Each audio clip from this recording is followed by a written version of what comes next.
السلام عليكم ورحمة الله. الحمد لله نحمده ونستعينه ونستغفره ونعوذ بالله من شرور أنفسنا ومن سيئات أعمالنا. من يهده الله فلا مضل له ومن يضلله فلا هادي له. أشهد أن لا إله إلا الله وأشهد أن محمدا عبده ورسوله. أما بعد فأعوذ بالله من الشيطان الرجيم. بسم الله الرحمن الرحيم. قاف والقرآن المجيد بل عجبوا أن جاءهم منذر منهم فقال الكافرون هذا شيء عجيب. أإذا متنا وكنا ترابا ذلك رجع بعيد. قد علمنا ما تنقص الأرض منهم وعندنا كتاب حفيظ. بارك الله لنا ولكم في القرآن العظيم ونفعنا وإياكم بالآيات وذكر الحكيم. إنه تعالى جواد كريم مالك رؤوف رحيم.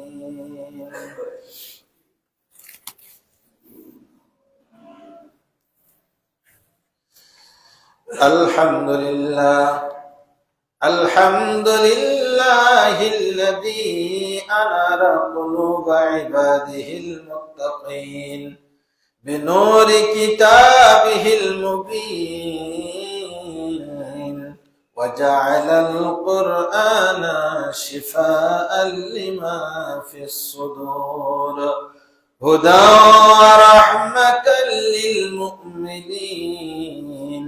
والصلاة والسلام على أشرف الأنبياء والمرسلين نبينا محمد وآله وأصحابه أجمعين. وبعد فأعوذ بالله من الشيطان الرجيم. بسم الله الرحمن الرحيم. نحن نقص عليك نبأهم بالحق إنهم فتية آمنوا بربهم وزدناهم هدى. যাবতীয় প্রশংসা মহান আল্লাহ সুবহানাহু ওয়া তাআলার শাহী দরবারে নিবেদন করছি যে আল্লাহ সুবহানাহু ওয়া তাআলা আমাদেরকে সালাতুল জুমা আদায়ের লক্ষ্যে অত্র বাইতুল ফালাহ জামে মসজিদে জমায়েত হওয়ার তৌফিক দান করেছেন। সকলেই পড়ছি আলহামদুলিল্লাহ। দরুদ পেশ করছি তার ওই প্রেরিত মহামানব, বিশ্ব মানবতার মহান শিক্ষক বিশ্বনবী নবী মুহাম্মদুর রাসূলুল্লাহ সাল্লাল্লাহু তাআলা আলাইহি সাল্লাতু ওয়াস সালামের প্রতি। সম্মানিত মুসল্লিকরাম, আমরা গত জুমায় আলোচনা করছিলাম যুবকদের অধঃপতনের কারণ ও প্রতিকারের উপায়। যুবকরা কিভাবে দিন থেকে সরে যাচ্ছে এবং কিভাবে পরিত্রাণ পাওয়া যেতে পারে, আমরা কোরআন এবং হাদিসের আলোকে আমরা গত জুমায় বর্ণনা দেওয়ার চেষ্টা করেছি। সে আলোচনার ধারাবাহিকতায় আজকে যে বিষয়টি আলোচনা করব সেটি হলো আল্লাহওয়ালা যুবকদের মডেল। একজন সত্যিকার আল্লাহওয়ালা যুবক, যেই যুবকরা আল্লাহকে পেতে চায়, তারা যদি অনুসরণ করতে চায় যে আমি কাকে দেখে আমি আমার জীবনকে সাজাবো, আমি আল্লাহ তাআলার ইবাদত কিভাবে করব, তো যুবকদের কোন মডেল আছে কিনা, আমরা কাকে অনুসরণ করতে পারি। তো আমরা কোরআনুল কারীম থেকে যুবকদের জন্য অনুসরণীয় একটি ঘটনা আজকে আলোকপাত করার চেষ্টা করব ইনশাআল্লাহ। কাজে আজকের আলোচনার বিষয়বস্তু হচ্ছে আল্লাহওয়ালা যুবকদের মডেল।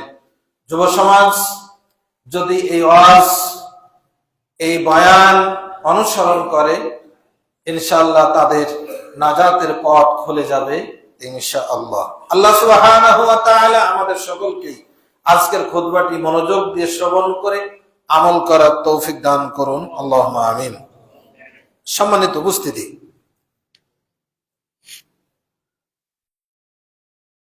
আল্লাহ রাসূল সাল্লাল্লাহু আলাইহি ওয়াসাল্লামের বিশিষ্ট সাহাবী হযরত আব্দুল্লাহ ইবনে আব্বাস রাদিয়াল্লাহু তাআলা আনহু বর্ণনা করছেন, আল্লাহর নবী মুহাম্মদ সাল্লাল্লাহু আলাইহি ওয়াসাল্লাম যখন মদিনায়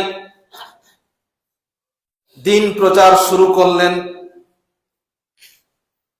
নবী হওয়ার পরে, নবুয়াতের দায়িত্ব প্রাপ্ত হওয়ার পরে রাসূল সাল্লাল্লাহু আলাইহি ওয়াসাল্লাম যখন মানুষকে এক আল্লাহর দাওয়াত দিতে লাগলেন, শিরকের অসারতা তুলে ধরে বুঝাতে লাগলেন, তখন আস্তে আস্তে মানুষেরা ইসলামের ছায়াতলায় আশ্রয় নিতে শুরু করলো।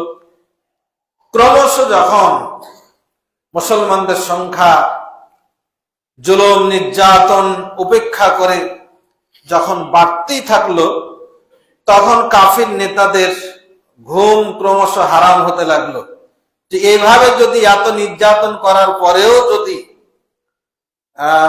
মুসলমানদের সংখ্যা বেড়ে যায়, তাহলে তো আমাদের এক সময়ে অস্তিত্ব থাকবে না, আমাদের গদি নড়বড়ে হয়ে যাবে। এজন্য তারা বিশ্বনবী মুহাম্মদ সাল্লাল্লাহু আলাইহি ওয়াসাল্লামকে নানাবিধ অত্যাচারের পাশাপাশি বিভিন্ন ধরনের অপবাদ, মিথ্যা অপবাদ তারা রটাতে লাগলো। রাসূল মুহাম্মদ সাল্লাল্লাহু আলাইহি ওয়াসাল্লামকে নানাবিধ ভয় প্রলোভন দেখাতে লাগলো, কিন্তু রাসূল সাল্লাল্লাহু আলাইহি ওয়াসাল্লাম সবকিছুকে উপেক্ষা করে এক আল্লাহ তাআলার নির্দেশ মতো তার জীবন চালাতে শুরু করলেন। কাফেররা চিন্তা করলো যে এত তাদেরকে নির্যাতন করলাম, এত তাদেরকে লোভ দেখালাম, কিন্তু কাজ হচ্ছে না। তাদের মনের মধ্যেও একটা সন্দেহ তৈরি হতে লাগলো যে আসলেই কি সত্যি মুহাম্মদ সাল্লাল্লাহু আলাইহি ওয়াসাল্লাম আল্লাহর নবী। তারা বুঝতে পারছে না, বুঝতে পেরেও ক্লিয়ার হতে পারছে না। এজন্য বিষয়টা ক্লিয়ার হওয়ার জন্য তারা দুইজন ব্যক্তিকে, নজর ইবনে হারেস এবং উকবা ইবনে মুইত, এই দুইজন ব্যক্তিকে তারা মক্কা থেকে মদিনায় পাঠালো। মদিনায় তদানীন্তন সময়ে ইহুদিদের বেশ কিছু ধর্মগুরু ছিল যারা ইহুদি ধর্ম সম্পর্কে, তাওরাত সম্পর্কে গভীর জ্ঞান রাখত।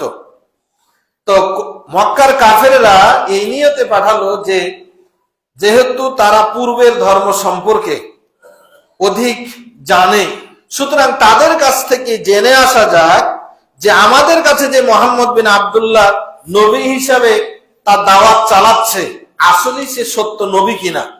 তার ব্যাপারে তাদের পূর্বে ধর্মগ্রন্থে কোনো ঘটনা, কোনো বিবরণ আছে কিনা এটা জানার জন্য নজর ইবনে হারেস এবং উকবা ইবনে মুঈত দুইজনকে মক্কার লিডারেরা মদিনায় পাঠালো। তারা দুইজন সেখানে গিয়ে ইহুদি আলেমদের কাছে জানতে চাইল যে আপনারা তো আপনাদের কিতাব ভালো বুঝেন, তা আপনাদের কিতাবে শেষ নবী মুহাম্মদ সাল্লাল্লাহু আলাইহি ওয়াসাল্লাম সম্পর্কে কোনো ধারণা, কোনো বক্তব্য আছে কিনা? এই নামে আমাদের মক্কায় একজন নবী দাবি করে তার দলে মানুষকে আহ্বান করছেন, তো তার সম্পর্কে আমরা জানতে চাই। মদিনার ইহুদিরা তাদের দুইজনকে জানালো, হ্যাঁ, এ বিষয়ে আমাদের কিতাবে কিছু বক্তব্য আছে। এই বক্তব্যের মূল কথা হলো যে তোমরা তাকে তিনটা জিনিস জিজ্ঞাসা করবা।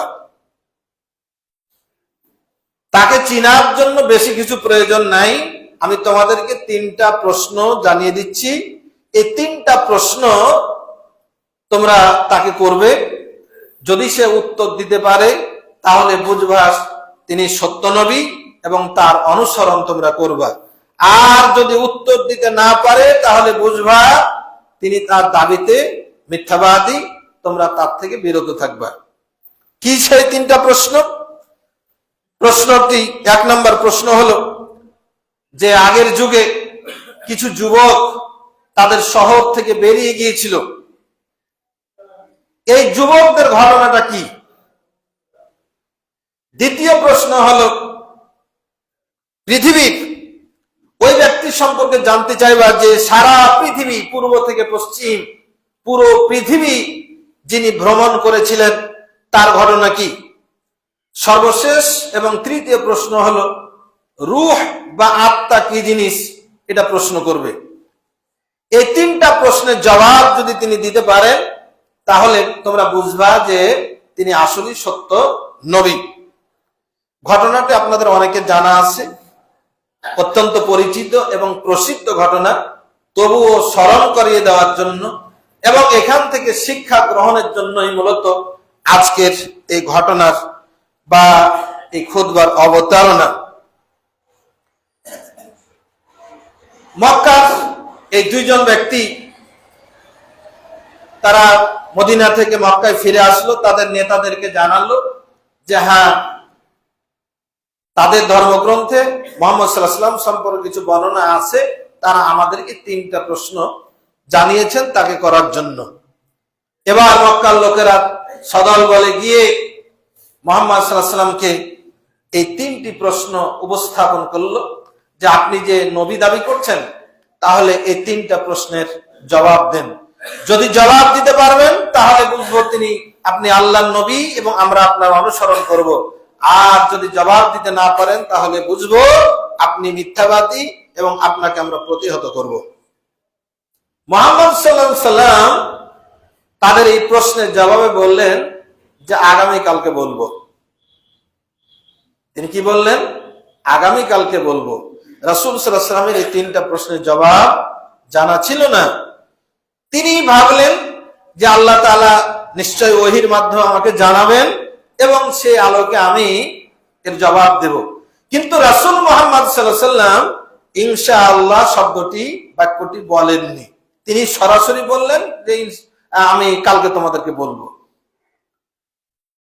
রাত পার হয়ে গেল, সকাল হলো, জিবরিল ওহী নিয়ে আসে না। কাফেররা পরের দিন জানার জন্য গেল, রাসূল মুহাম্মদ সাল্লাল্লাহু আলাইহি ওয়াসাল্লাম কোনো জবাব দিতে পারলেন না। তিনি আরো কিছু সময় চাইলেন। এভাবে একদিন নয়, 2 দিন নয়, 15 দিন পর্যন্ত ওহী আসা বন্ধ হয়ে গেল। জিবরিল আমিন আর ওহী নিয়ে আল্লাহর কাছ থেকে আসে না। এদিকে কাফেররা বলা বলি শুরু করলো যে মুহাম্মদ সাল্লাল্লাহু আলাইহি ওয়াসাল্লাম আসলে মিথ্যাবাদী। যদি মিথ্যাবাদী না হতো তাহলে তিনি আমাদেরকে একদিন সময় নিয়ে 15 দিন হয়ে গেল কিন্তু কোনো জবাব দিতে পারছেন না। মুহাম্মদ সাল্লাল্লাহু আলাইহি ওয়াসাল্লাম কাফেরদের এই টিটকারি, এই তাচ্ছিল্যে দারুণ ভাবে ব্যথিত হলেন, মহান আল্লাহর কাছে সাহায্য প্রার্থী হলেন। আল্লাহ সুবহানাহু ওয়া তাআলা দীর্ঘ 15 দিন পরে জিবরিলকে তাদের প্রশ্নের উত্তর সহ ওহী নাজিল করলেন এবং সাথে সাথে এ কথাও জানিয়ে দিলেন কেন 15 দিন ওহী আসতে বিলম্ব হলো। আল্লাহ রাব্বুল আলামিন ওহী বিলম্বের কারণ প্রথমেই জানিয়ে দিলেন তার রাসূলকে। হে রাসূল, আপনি তাদের প্রশ্নের জবাব দেওয়ার জন্য আগামীকাল বলবো বলেছিলেন, কিন্তু ইনশাআল্লাহ বলেননি। এই ইনশাআল্লাহ এটা না বলার কারণে, এটা আপনার ভুল হয়েছে, এই না বলার কারণে ওহী বন্ধ ছিল। আল্লাহ রাব্বুল আলামিন জানিয়ে দিলেন, ওয়ালা তাকুলান্না লিশাইইন ইন্নী ফাইলুন যালিকা গাদা। সূরা কাহফের 23 এবং 24 নম্বর আয়াত আল্লাহ তাআলা বলছেন, কখনোই আপনি বলবেন না কোন বিষয় সম্পর্কে ইন্নী ফাইলুন যালিকা গাদান, এটা আগামী কাল আমি করব, ইল্লা আইয়াশা আল্লাহ, ইনশাআল্লাহ না বলে আল্লাহ যদি চায় তাহলে বলবো, এ কথা না বলে নিজের পক্ষ থেকে কোনো কাজ করার বলার ইচ্ছা করবেন না। এখান থেকে আমাদের জন্য শিক্ষা রয়েছে যে যে কোনো কাজ ভবিষ্যতে করার ইচ্ছা ব্যক্ত করলে অবশ্যই অবশ্যই ইনশাআল্লাহ বলতে হবে, কারণ আগামীতে আল্লাহ তাআলার ক্ষমতা ছাড়া আমাদের নিজস্ব কোনো ক্ষমতা নাই। আল্লাহ যদি তৌফিক দেন তাহলে আমরা করতে পারবো, বলতে পারবো। তো সম্মানিত উপস্থিতি, এই ঘটনা দ্বারা আরেকটা জিনিস ক্লিয়ার হয়ে যায়, সেটি হলো রাসূল মুহাম্মদ সাল্লাল্লাহু আলাইহি সাল্লাম তিনি গায়েব জানেন না। দুর্ভাগ্যজনক হলো সত্য, আমরা এমন মুসলমান, আমরা নিজেদেরকে মুসলমান দাবি করি, আমরা নিজেদেরকে আল্লাহ দাবি করি, কিন্তু আমরা আল্লাহকে চিনি না।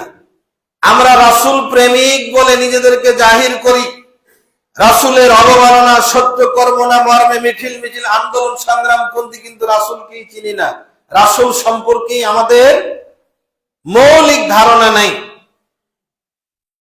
আল্লাহকে চিনি না মানে আমরা অধিকাংশ মানুষ বিশ্বাস করি এদেশে যে আল্লাহ নিরাকার, অথচ কোরআন এবং হাদিস প্রমাণ করে আল্লাহর আকার আছে। আল্লাহ নিরাকার নয়, আমাদের বই পুস্তক যেগুলো আমরা পড়েছি সম্পূর্ণ ভুল। আল্লাহ আকার আছে, আল্লাহর হাত আছে, আল্লাহর মুখ আছে, আল্লাহর পা আছে, অনেক আয়াত হাদিস দ্বারা প্রমাণিত।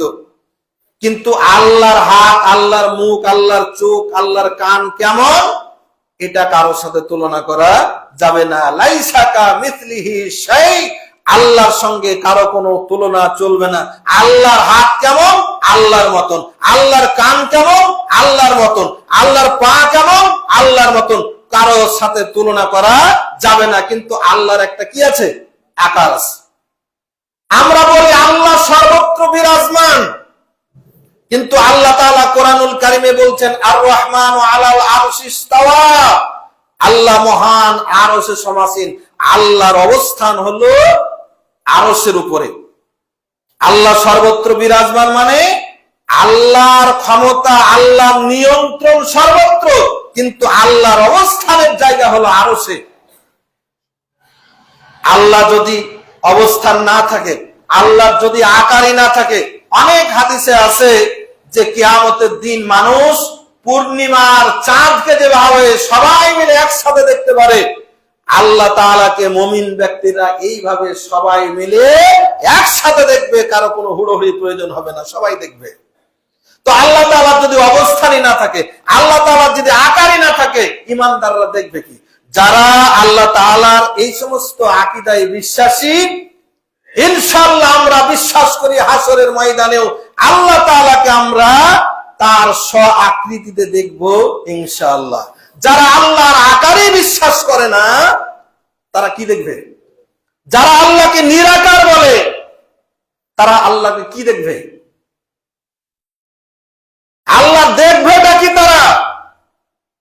এজন্য আল্লাহ তাআলার কাছে পবিত্র জুমার খুতবায় ওই সমস্ত আকীদাধারী আলেম ওলামা, আকীদাধারী জনগোষ্ঠীর জন্য আল্লাহ তাআলার কাছে দোয়া করছি, রব্বুল আলামিন তোমার এই সমস্ত বান্দাদেরকে তোমার সম্পর্কে সঠিক জ্ঞান তুমি দান করো, আল্লাহুম্মা আমিন। আমরা রাসূল প্রেমিক বলে দাবি করি, অথচ রাসূল সম্পর্কে আমাদের ধারণা নাই। আমরা রাসূল সাল্লাল্লাহু আলাইহি ওয়াসাল্লাম সম্পর্কে আমরা যেটা বিশ্বাস করি, অনেক মানুষ বিশ্বাস করে রাসূল গায়েব জানেন, অথচ আল্লাহ বলছেন গায়েবের চাবিকাঠি একমাত্র আল্লাহর হাতে, আল্লাহ ছাড়া কেউ গায়েব জানেন না। রাসূল মুহাম্মদ সাল্লাল্লাহু আলাইহি ওয়াসাল্লাম তিনি গায়েবের খবর ততটুকুই উম্মতকে অবহিত করেছেন যতটুকু আল্লাহ তাআলা তাকে ওহীর মাধ্যমে জানিয়েছেন। ওহীর মাধ্যম ব্যতীত আল্লাহ রাসূল সাল্লাল্লাহু আলাইহি ওয়াসাল্লাম একটিও গায়েব অতীতেরও জানতেন না, ভবিষ্যতেরও জানতেন না। ততটুকুই জানেন যতটুকু আল্লাহ তাআলা জানিয়েছেন। সুতরাং রাসূল সাল্লাল্লাহু আলাইহি ওয়াসাল্লাম সম্পর্কে আমাদের আকীদা হবে আল্লাহ রাসূল গায়েব জানতেন না, ততটুকুই জানতেন যতটুকু আল্লাহ তাকে অবহিত করেছেন। সুতরাং কমন ভাবে, ঢালাও ভাবে রাসূল গায়েব জানতেন, এই আকীদা যারা পোষণ করে তারা রাসূল সাল্লাল্লাহু আলাইহি ওয়াসাল্লামের প্রকৃত প্রেমিক, প্রকৃত উম্মত দাবি করাটা এটা ভুল হবে। তাদের দাবিতে তারা মিথ্যাবাদী বলে পরিণত হবে, কারণ আল্লাহ রাসূল সাল্লাল্লাহু আলাইহি ওয়াসাল্লাম গায়েব জানতেন না, এটাই হলো চূড়ান্ত সত্য কথা। আল্লাহ সুবহানাহু ওয়া তাআলা আমাদের সকলকেই রাসূল সাল্লাল্লাহু আলাইহি ওয়াসাল্লাম সম্পর্কে সঠিক আকীদা পোষণ করার তৌফিক দান করুন, আল্লাহুম্মা আমিন। তো কথা বলছিলাম, আল্লাহ রাসূল সাল্লাল্লাহু আলাইহি সাল্লামকে প্রশ্ন করলেন যে তিনটা বিষয়, আল্লাহ রাসূল জবাব দিতে পারলেন না, 15 দিন পর্যন্ত পারলেন না। যদি গায়েব জানতেন তো সাথে সাথে তো বলে দিতেন যে পূর্বের যুগে এমন কিছু ঘটনা ঘটেছিল। সম্মানিত উপস্থিতি, ওহী যখন প্রাপ্ত হয়ে গেলেন, তিনটা প্রশ্নের উত্তর এবার রাসূল সাল্লাল্লাহু আলাইহি ওয়াসাল্লামের হাতে। আল্লাহ রাসূল মুহাম্মদ সাল্লাল্লাহু আলাইহি ওয়াসাল্লাম এবার কাফেরদেরকে ডাকলেন, আসো তোমাদের জবাব নিয়ে যাও। প্রশ্ন নম্বর 1 নম্বর প্রশ্নের জবাব, তোমরা জানতে চেয়েছো পূর্বের যুগের কিছু যুবক মানুষ তারা শহর ছেড়ে চলে গিয়েছিল, তাদের ঘটনাটা কি? আল্লাহ রাব্বুল আলামিন সূরা কাহফের 13 নম্বর আয়াতে বলছেন, নাহনু নাকুসসু আলাইকা নাবাহুম বিল হক। হে রাসূল, চিন্তা করবেন না, আল্লাহ রাব্বুল আলামিন আপনাকে তাদের ঘটনা সত্য সত্য ভাবে বর্ণনা করেছেন। নাহনু নাকুসসু, আমি বর্ণনা করে দিচ্ছি তাদের সংবাদ, যা জানতে চেয়েছে তারা, বিল হক, সত্য ঘটনা আমি বলে দিব। এখানে কোন ধরনের মিথ্যা ঘটনার, কল্পিত কোন কাহিনী এখানে স্থান পাবে না, একেবারে সত্য ঘটনা আমি বর্ণনা করে দিচ্ছি, আপনি বলে দিন। মক্কাবাসী, তোমরা জানতে চেয়েছো তারা কারা? আল্লাহ রাব্বুল আলামিন বলে দিলেন, আপনি বলে দিন, ইন্নাহুম ফিতয়াতুন আমানু বিরাব্বিহিম, তারা হলো কতিপয় যুবক, আমানু বিরাব্বিহিম, যারা তাদের রবের প্রতি ঈমান এনেছিল। যে যুবক সম্পর্কে জানতে চাচ্ছ, যে যুবকরা শহর ছেড়ে পালিয়ে যেতে বাধ্য হয়েছিল, তাদের ঘটনা হলো তারা এমন কিছু যুবক যারা তাদের রবের প্রতি ঈমান এনেছিল। ওয়াজিদনাহুম হুদা, এবং আমি আল্লাহ রাব্বুল আলামিন তাদের হেদায়েত আমি বৃদ্ধি করে দিয়েছিলাম। ঘটনাটা কি? ঘটনাটি বিভিন্ন তাফসীর গ্রন্থে যেভাবে এসেছে সংক্ষেপে বলি, সেটি হলো রোম দেশের একজন বাদশা ছিল, তার নাম ছিল দাকিয়ানুস। তিনি অত্যন্ত খারাপ জালেম একজন শাসক ছিল, মানুষকে তাকে সিজদা করতে, আল্লাহ বলতে বাধ্য করত।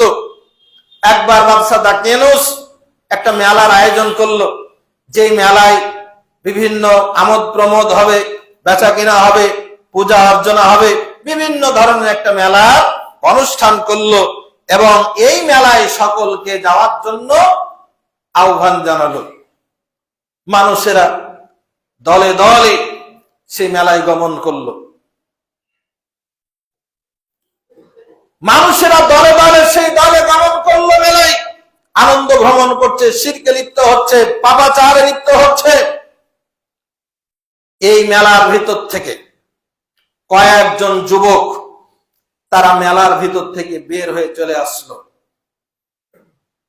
এখান থেকে এতটুকু কথা বলি, রামচন্দ্রপুর হাটে বিগত কয়েকদিনে ব্যবসায়ীরা মেলার উদ্যোগ গ্রহণ করেছিল তাদের পণ্য বিক্রি। এটাকে আমি খারাপ বলছি না, তারা তাদের ব্যবসা, তারা তাদের পণ্য বিক্রির জন্য যে কোনো উদ্যোগ নিতেই পারেন, ঠিক আছে। কিন্তু এই মেলায় যেটা ঘটলো সেটি হলো, এই মেলাটা মেলা নয়, এটা হলো মহিলাদের জন্য, বেটি ছাড়াদের জন্য বাণিজ্য মেলা নয়, এটা হলো বেটি ছাড়াদের বেহায়াপনার একটা জায়গায় পরিণত হয়েছে। যুব সমাজ, মুরব্বিকরাম, আপনি জিন্দা থাকার পরেও, আপনি প্রবর্তমান থাকার পরেও আপনার স্ত্রী, আপনার মা, আপনার বোন, আপনার বেটি কি কারণে বাজারের মধ্যে এত ভোট দিয়ে সেই মেলায় গমন করলো? আপনি কি মরে গেছেন? আপনি কি লাঙ্গা হয়ে গেছেন? আপনি কি ওয়াকেজা হয়ে গেছেন? আপনার কি প্যারালাইসিস হয়ে গেছে? আপনি কি বিদেশে আছেন? আপনার কি কেউ নাই বাজারে যাওয়ার? আল্লাহর কসম, এই প্রথা নারীদেরকে যদি কন্ট্রোল করতে না পারেন, নারীদেরকে যদি পর্দা শিখাতে না পারেন, নারীদেরকে যদি আপনার আল্লাহ বানাতে না পারেন, এই নারীরা আপনাকে জাহান্নামে নিয়ে যাবে। কারণ এই নারীদের যারা তত্ত্বাবধায়ক, নারীদের যারা মালিক, এদেরকে যারা নিয়ন্ত্রণ করতে পারে না, রাসূল সাল্লাল্লাহু আলাইহি ওয়াসাল্লাম বলছেন এরা হলো দাইয়ুস। আর আদ-দাইয়ুস লা ইয়াদখুলুল জান্নাহ, দাইয়ুস কখনো আল্লাহর জান্নাতে যেতে পারবে না। সুতরাং আপনি যত এলাকাতে এসে নামাজ পড়েন, যতই আপনি হাজী সাহেব সাজেন, যতই আপনি দাড়িওয়ালা হন, যতই আপনি ইসলামী আন্দোলন নেতা কর্মী হন, আপনার বিবি যদি এই মেলায় গিয়ে বেহায়াপনা করে থাকে, পুরুষের সাথে টাক্কা দিয়ে হিলিয়ে দিতে থাকে, তাহলে আপনার আমল গেছে গা। সুতরাং যুবক, তোমাকেই বলছি, তোমার বোনকে তুমি নিয়ন্ত্রণ করো। আজকে বেড়ে ফেলার সেই বাজারে যাওয়ার কোনো সুযোগই নাই, রাস্তা দিয়ে হাঁটার সুযোগ নেই, পুরুষ মানুষ ঢুকবে কোনখান দিয়ে। আর আমার মতন হুজুর গেলে তো কোনো চিন্তাই করা যায় না যে সুবহানাল্লাহ, হুজুর এখানে এসে, মানে হুজুর এখানে যাওয়াই নিষেধ। নাউযুবিল্লাহ মিন যালিক, আল্লাহ হেফাজত করুন। তো সম্মানিত উপস্থিতি, এই মেলার আয়োজন করেছিল দাকিয়ানুল বাদশা। মেলার ভিতর থেকে কয়েকজন যুবক ছটকে পড়ে বের হয়ে এসে একটা গাছের নিচে আশ্রয় নিল। এভাবে একজন আসলো, আর একজন আসলো, এভাবে কয়েকজন যুবক তারা মেলার থেকে বের হয়ে আসলো। তারা কয়জন? 22 নম্বর আয়াতে সূরা কাহফের আল্লাহ তাআলা বলছেন, সায়াকুলুনা সালাসা, কেউ বলে তাদের সংখ্যা ছিল 3 জন, ওয়ায়াকুলুনা খামসা, কেউ বলে তাদের সংখ্যা ছিল 5 জন, ওয়ায়াকুলুনা সাবআ, কেউ বলে 7 জন। আল্লাহ বলেন, কুর রাব্বি আ'লামু বিইদ্দাতিহিম, তাদের সংখ্যা কত ছিল আল্লাহই ভালো জানেন, কিন্তু সঠিক যেটা বেশিরভাগ গ্রহণযোগ্য সেটা হলো 7 জন যুবক ছিল তারা।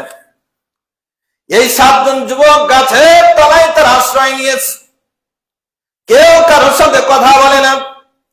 তারা যে মেলাকে ঘৃণা করে, পূজা অর্চনা, গান বাজনা, বেহায়াপনাকে ঘৃণা করে তারা বের হয়ে গেছে।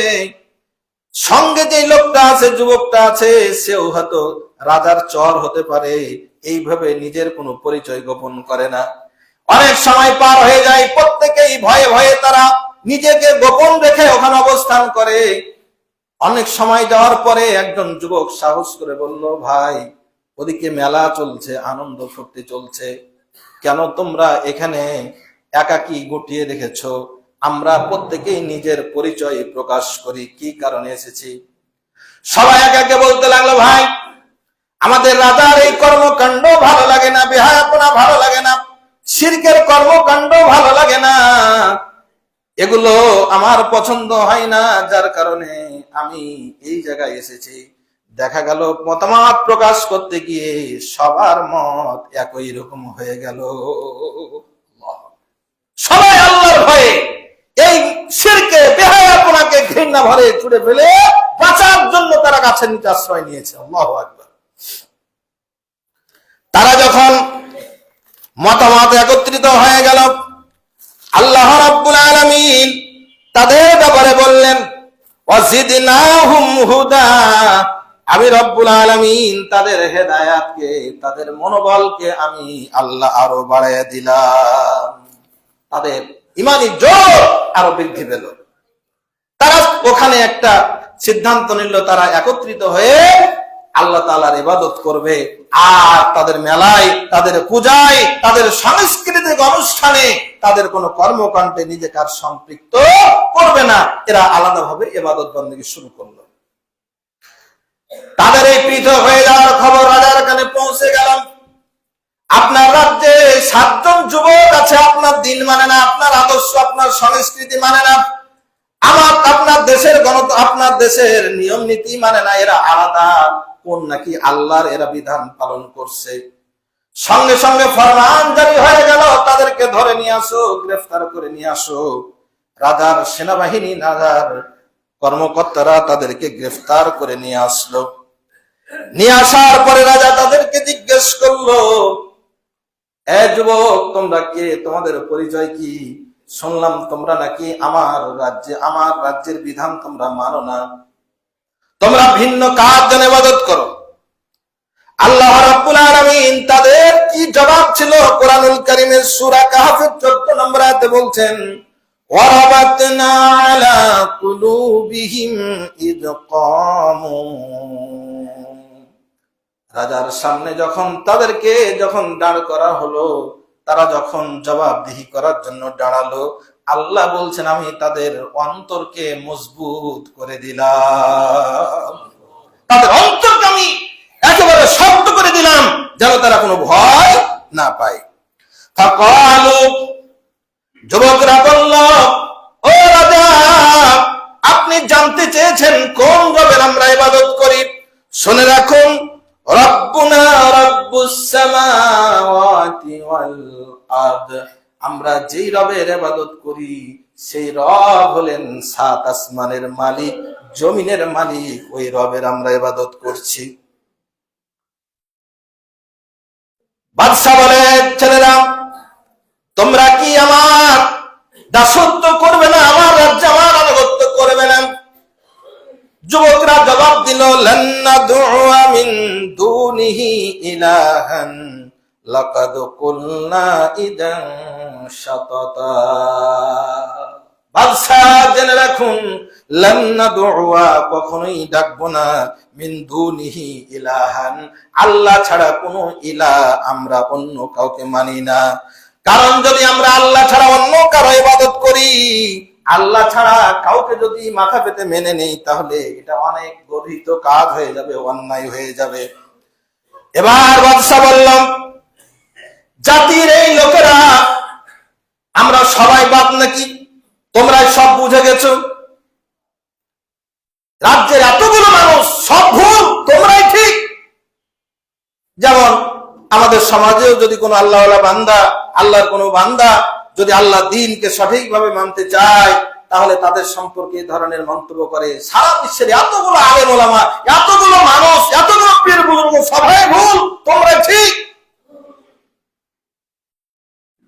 তো বাদশা যখন বলল রাজ্যের সব মানুষ ভুল, তোমরাই ঠিক, হ্যাঁ, তোমাদের কি তোমরাই সত্য।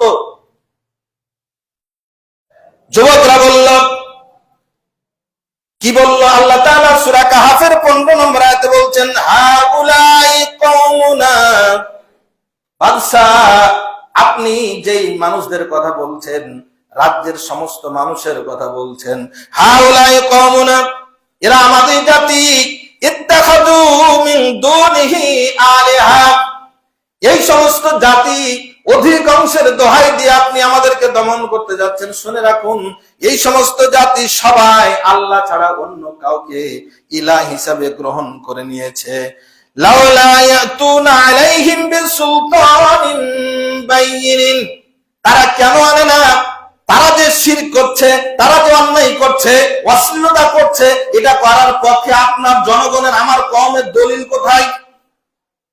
আপনি যে বলছেন এরাই ঠিক, গোটা জাতি ঠিক, এ জাতি দলিল কোথায়?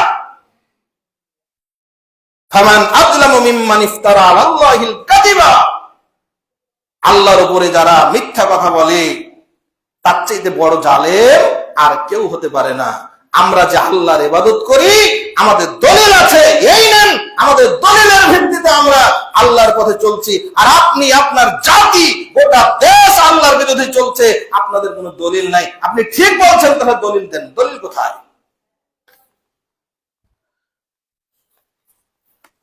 রাজা এবার দলিলে না পেরে গায়ের জোর দিয়ে প্রমাণ করতে চাইল। দলিল নাই তো কি হয়েছে, শক্তি তো আছে। এবার তার বাহিনীকে অর্ডার দিয়ে দিল, এদেরকে পাকড়াও করো, এদেরকে গ্রেফতার করো, রিমান্ডে নাও। এদেরকে আপাতত দুইটা শাস্তি আমি ঘোষণা করছি। এক নাম্বার হলো তাদের পরনের পোশাক খুলে নিয়ে উলঙ্গ করে এদেরকে বাড়ি পাঠায় দাও।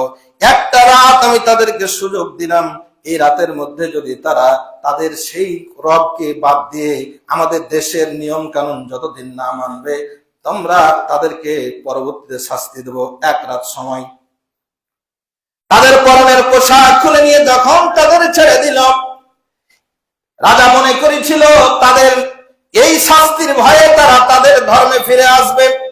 কিন্তু আল্লাহ রাব্বুল আলামিন এই যুবকদের অন্তরকে আরো এমন ভাবে খুলে দিলেন, তারা সিদ্ধান্ত নিল, এ রাজ্যে আমরা আর বাস করব না, চলে যাব। রাতের আধারে তারা রাজ্য ছেড়ে চলে যেতে লাগলো। তারা যখন চলে যাচ্ছে, তাদের সঙ্গে পিছু নিল একটা কুকুর। কুকুরটাও রাজ্যে থাকতে চাই না, কারণ এই রাজ্য আল্লাহ বিরোধী রাজ্য, শয়তানের রাজ্য, এখানে আল্লাহর আইন মানতে পারে না। কুকুর ভাবলো, যে রাজ্যে আল্লাহর আইন থাকে না, যে রাজ্যে আল্লাহর আইন চলে না, ওই রাজ্যে আমিও থাকতে পারবো না, কারণ এখানে আল্লাহর গজব আসা অবশ্যম্ভাবী হয়ে যায়। কুকুর যেন মনে মনে বলে, যুবকরা রে, তোমরা একা যেও না, আমাকেও নিয়ে চলো। যুবকরা এই কুকুরকে সঙ্গে নিয়ে রাতের আধারে তারা চলে গেল, পাড়ি দিল। কোথায় গেল? আল্লাহ রাব্বুল আলামিন সূরা কাহফের 16 নম্বর আয়াতে বলছেন, ওয়াইজিতাযালতুমুহুম ওয়া মা ইয়াবুদুনা ইল্লাল্লাহ ফাআওয়াউ ইলাল কাহফি ইয়ানশুর লাকুম রাব্বুকুম মির রাহমাতিহি। আল্লাহ ছাড়া অন্য কারো ইবাদত যখন করো না যুবকরা, তোমরা চলে যাও, তোমরা একটা পাহাড়ের গর্তে তোমরা আশ্রয় গ্রহণ করো। আপাতত আল্লাহ তোমাদের জন্য তার রহমতের দরজা অবশ্যই খুলে দেবেন।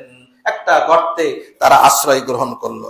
আল্লাহ সুবহানাহু ওয়া তাআলা সূরা কাহফের 10 নম্বর আয়াতে বলছেন, ইজ আওয়াল ফিতয়াতু ইলাল কাহফি, এই যুবকেরা রাতের আধারে কিছু দূর গমন করার পরে একটা গর্তে, একটা গুহায় আশ্রয় গ্রহণ করলো। আশ্রয় গ্রহণ করে আল্লাহ রাব্বুল আলামিনকে ডাক দিয়ে বলল, রব্বানা আতিনা মিন লাদুনকা রাহমাতান ওয়া হাইয়্যি লানা মিন আমরিনা রাশাদা। আল্লাহর কাছে দোয়া করে বলল, আল্লাহ আমাদেরকে তোমার পক্ষ থেকে রহমত দান করো, আর আমাদের কাজটাকে সহজ করে দাও। আল্লাহ তোমার দিনের পথে যে আমরা ফিরে এসেছি, আমাদের জন্য তোমার এই কাজটা, আমাদের কাজটাকে তুমি সহজ করে দাও। আল্লাহ রাব্বুল আলামিন এই যুবকরা যখন গর্তে প্রবেশ করে আল্লাহর কাছে দোয়া করলো, আল্লাহ দোয়া কবুল করে যে কাজটি করলেন, ফাদরাবনা আলা আদানিহিম ফিল কাহফি সিনিনা আদাদা। আল্লাহ তাআলা তাদের কানের উপরে একটা পর্দা ঢেলে দিলেন, তাদেরকে কয়েক বছরের জন্য আল্লাহ তাআলা ঘুম দান করে দিলেন, তাদের কানের উপরে একটা মোহর মেরে দিলেন এমন ভাবে যে তারা কিছুই আর জগতে শুনবে না, তাদেরকে ঘুম দিয়ে দিলেন। কেমন ঘুম? তাহসুবুহুম আইকাস, মনে হবে কেউ যদি দেখে তারা জাগ্রত আছে, মানে তারা চোখ খুলে আছে, তারা ডানে ঘুরে বামে ঘুরে, দেখলে মনে হবে যে তারা আসলে ঘুমিয়ে আছে। কিন্তু তাদের কালবুহুম বাসিতুন জিরাইহি বিল ওয়াসিদ, যে কুকুরটাকে ছিল গর্তের মুখে দুই পাকে বিছিয়ে দিয়ে একেবারে মানে পাহাড়দারের ভূমিকায় কুকুরটা আল্লাহ রেখে দিলেন। কুকুরটা ঘুমন্ত, যুবকরা ঘুমন্ত, এইভাবে লম্বা সময় পার হয়ে গেল। কতদিন পার হলো?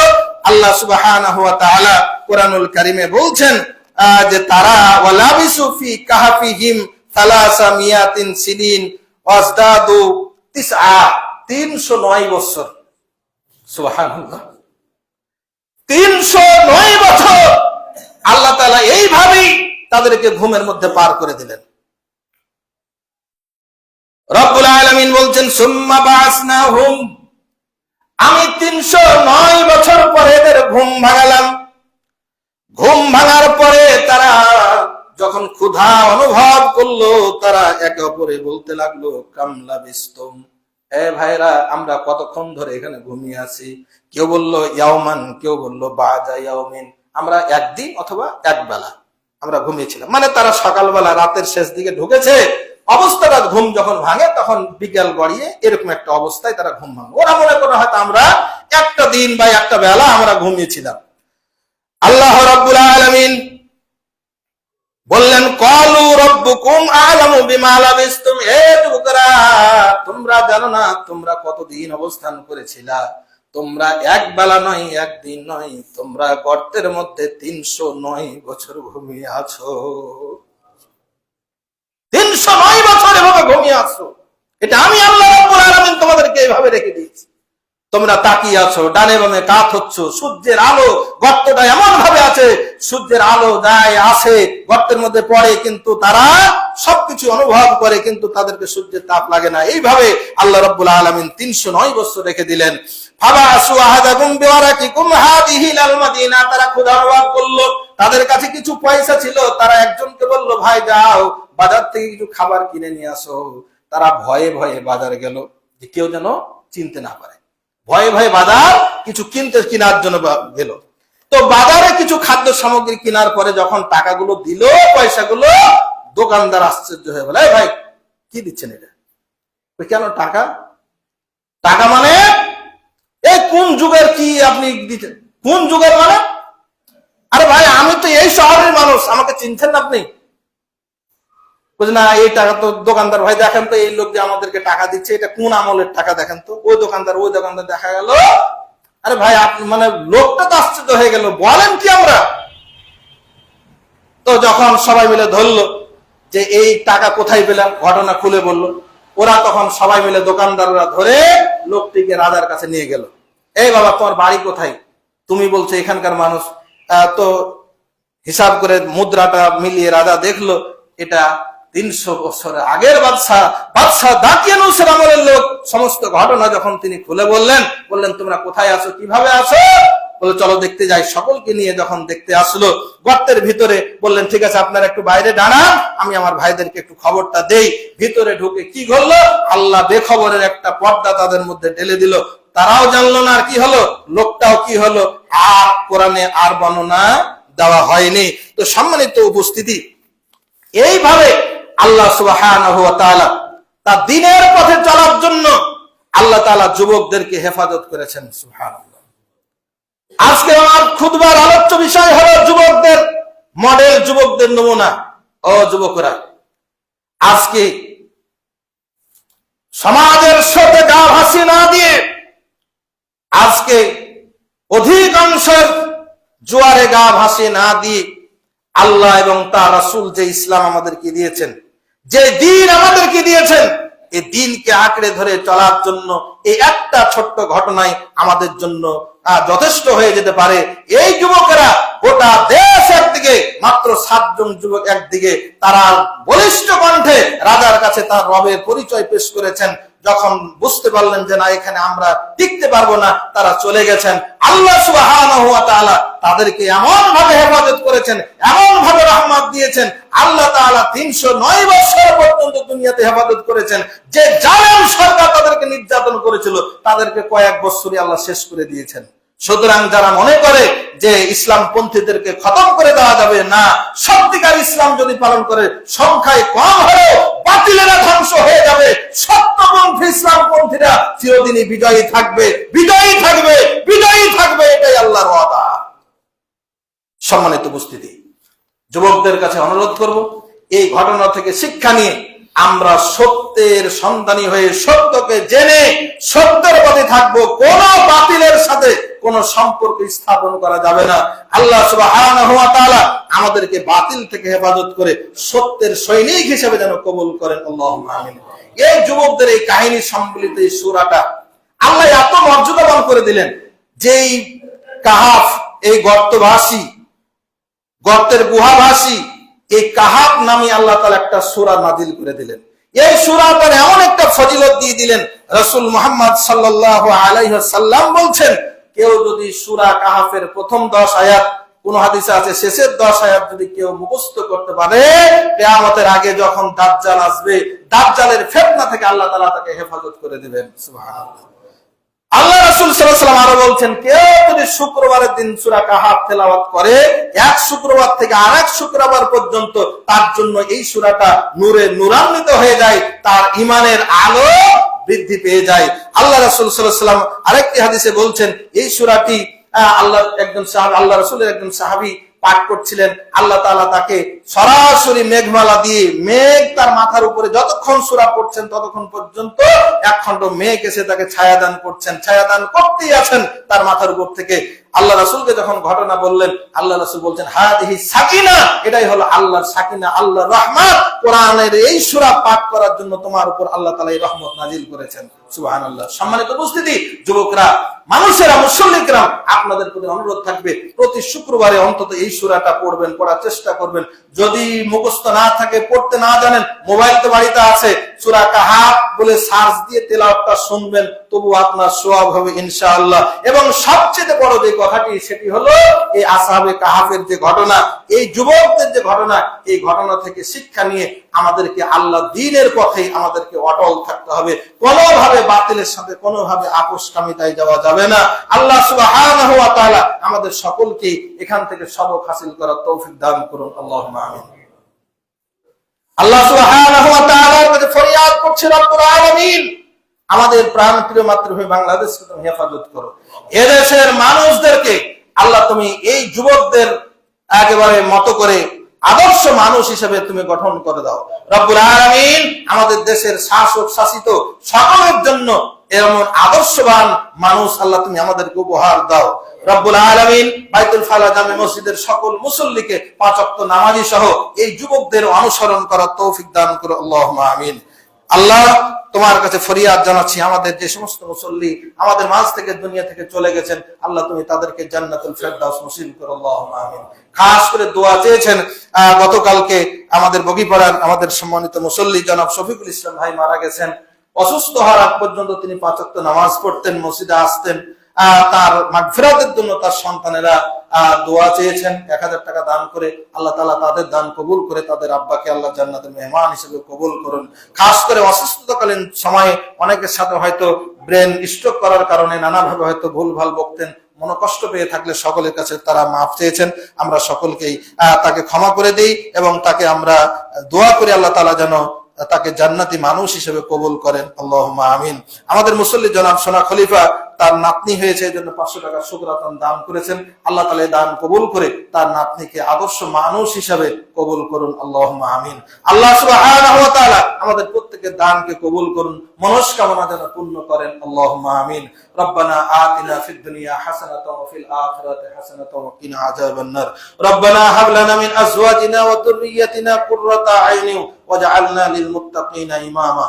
ربنا تقبل منا إنك أنت السميع العليم وتب علينا إنك أنت التواب الرحيم. سبحان ربك رب العزة عما يصفون وسلام على المرسلين والحمد لله رب العالمين.